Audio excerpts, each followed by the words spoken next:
धीरूभाई अंबानी ने आखिर इतना पैसा कमाया कैसे, वो इतने अमीर बने कैसे? क्या इसके पीछे की वजह जानते हैं? इसके पीछे की सबसे बड़ी वजह थी उनकी रिस्क टेकिंग कैपेबिलिटी, उनका रिस्क उठाना। चलिए मैं आपको इसका एक एग्जांपल देता हूं। उस टाइम पे इंडिया में पॉलिस्टर के कपड़ों की डिमांड बहुत ज्यादा थी, तो धीरूभाई अंबानी ने इस डिमांड को देखते हुए अपना पॉलिस्टर का व्यापार शुरू किया। लेकिन ये डिमांड इतनी ज्यादा बढ़ गई थी कि धीरूभाई अंबानी को और माल की जरूरत थी, जिसके लिए पैसे चाहिए थे, लेकिन इतना सारा पैसा बैंक देने को तैयार ही नहीं था। इस वजह से धीरूभाई अंबानी गए सीधे लोगों के पास और उन्हें कहा कि आप लोग मेरे बिजनेस में पैसा लगाइए, अगर नुकसान हुआ तो वो मेरा, लेकिन अगर फायदा हुआ तो वो सबका होगा।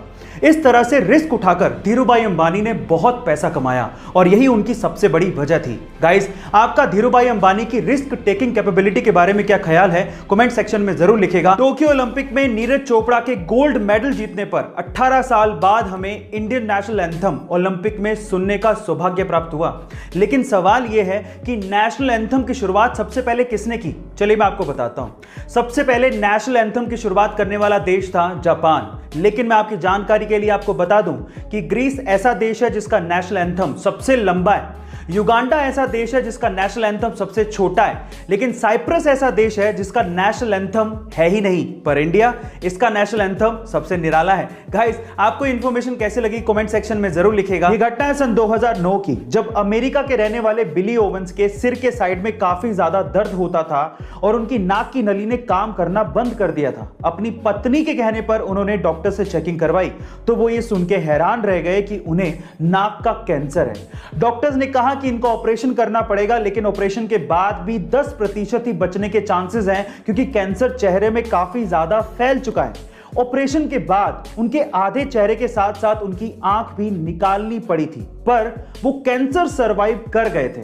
लेकिन आज आलम यह है कि वो अपनी उंगली को मुंह में डाल के आंख से निकाल लेते हैं और इसी लुक की वजह से उन्हें फिल्मों में ज़ॉम्बी का रोल मिलता है। जी हां गाइस, वो रियल लाइफ ज़ॉम्बी की तरह ही है। आपको बिली ओवेंस की स्टोरी कैसी लगी कमेंट सेक्शन में जरूर लिखिएगा। बड़ी बड़ी कंपनियां आपके दिमाग के साथ खेल के किस तरह से ज्यादा माल आपको बेच देती हैं, इसका एक और एग्जांपल सुनिएगा, बड़ा मजेदार है। कंपनियां क्या करती हैं कि एक ही प्रोडक्ट के अलग अलग साइज या क्वांटिटी का पैक निकाल देती हैं, जैसे कि small pack, medium pack, large pack. इससे ज्यादातर लोगों का ध्यान भटक जाता है, जिससे वो प्रोडक्ट के बारे में ना सोचकर ये सोचने लगते हैं कि मैं कौन सा पैक खरीदूं, मुझे कौन सा सस्ता पड़ेगा, स्मॉल, मीडियम या लार्ज। मजे की बात यह भी है कि कंपनियां स्मॉल पैक और लार्ज पैक के बीच में प्राइसिंग का ज्यादा डिफरेंस नहीं रखती।